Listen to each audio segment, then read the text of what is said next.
Hakim Bey, infazdan evvel son bir kez söz isterim. Buyur Gündoğdu Bey'im. Sizin bu ettiklerinizden Sultan Alaaddin'in haberi var mıdır?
Onu öldürecekler.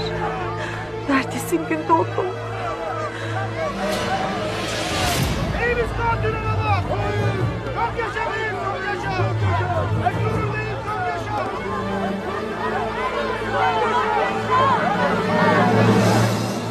Sultan Alaaddin.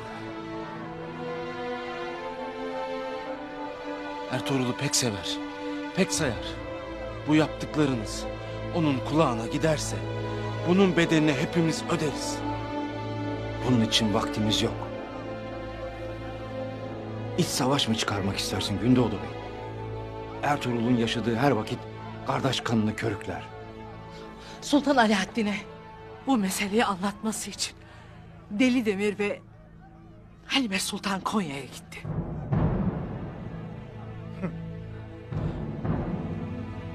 Gelininin saraydan olduğu aklına geldi demek.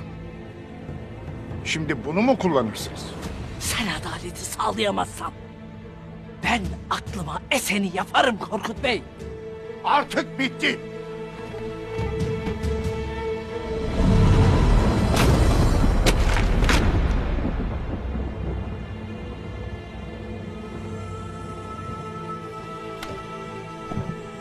Ertuğrul katildir.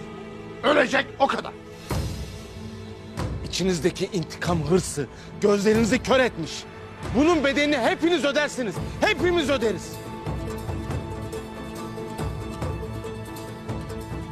Hayme Hatun, Gündoğdu Bey'im, olanlardan dolayı ben de oldukça müteessirim. Kocabaş'ın ölümü ortada. Askerin de anlattıklarından sonra artık elimden hiçbir şey gelmez. Daha fazla beklemeyeceğim.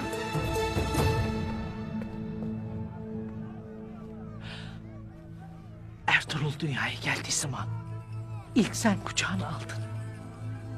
Babası savaştan yaralı geldiğinde onu ilk sen götürdün. Ertuğrul o gün ne kadar masumsa şimdi de öyle masum.